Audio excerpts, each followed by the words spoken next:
हम आज्ञा चक्र की बात करें। आज्ञा चक्र जो है ये बराबर ऑप्टिक थैलेमस के बीच में जहाँ पे क्रॉसिंग होता है, जहाँ ऑप्टिक नर्व्स क्रॉस करती हैं, उस बहुत ही सूक्ष्म, अति सूक्ष्म, इसी को लोग कहते हैं कि तीसरी आंख खुल गई। अब ये जो तीसरी आंख खोलते हैं इनको ये नहीं पता कि एक भूत की आंख लिए बैठे हैं। इस आज्ञा चक्र के पास ईगो और सुपर ईगो जैसे दिखाया हुआ दोनों भी उसी के साथ में हैं।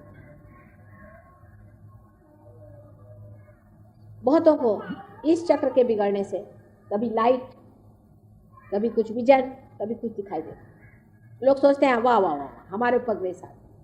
ऐसे लोगों का जीवन कोई विशेष नहीं होता, जीवन अत्यंत घृणित गंदे तरीके से रहते हैं और कहते भाई हमको विजन हो रहा, हमने परमात्मा को देख लिया, हमने ये देख लिया, हमने वो देख लिया। आपसे मैंने पहले बताया था कि हमारे राइट साइड में सारी सुप्रा कॉन्शियस और कलेक्टिव सुप्रा कॉन्शियस एरिया है और हमारे लेफ्ट साइड में पूरी कलेक्टिव सब कॉन्शियस एरिया।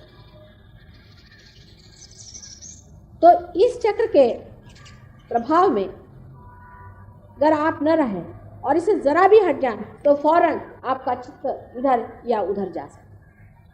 जैसे ही आप इस तरफ में चलेंगे वैसे ही आपको 5 एलिमेंट्स में से कोई सी भी चीज़ दिखाई देगी। अब आपको मालूम होगा LSD नाम का एक ड्रग है, LSD, ये विचित्र तरह का ड्रग है। ये आपको सबकॉन्शियस में नहीं ले जाता, ये सुप्रा कॉन्शियस में ले जाता है।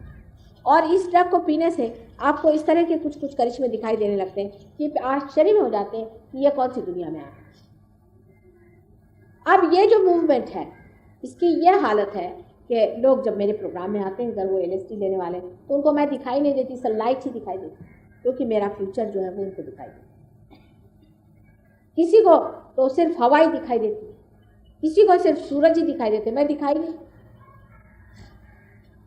यहाँ तक कि ट्रेन में चलते वक्त मैं देखती हूँ, क्योंकि वहाँ बहुत लोग LSD लेते हैं, सडनली कोई आदमी एकदम खड़ा हो जाता है, मुझे देख के रह जाता, अभी भूत होता। जो सबकॉन्शियस में होंगे वो पहले लाइव हमारे देखते कि ये फलानी थी, ये दिमाग की थी, ये थी। दोनों ही चीज़ गलत। जो आज है, प्रेजेंट है, वही महत्वपूर्ण, इसी को देखना चाहिए। अगर आप और कोई चीज़ देखते हैं तो ये गलत है, आप बाहर, आप बीच में नहीं। जब आप बाहर होते हैं तभी ये देखते हैं, जब आप अंदर होते हैं तब कुछ भी नहीं देखते। लेकिन ये आप देखते जो है बाहर, या आपको कोई बाहर ले जाता है, आप नहीं जाते। इसलिए संभल के रहना चाहिए। इसको ग्रेस नहीं कहना चाहिए, इसको किसी तरह से डिवाइन चीज़ नहीं कहनी चाहिए, पर यह मूवमेंट है अपने ही चित्त का अति पे जाने से ये होता है।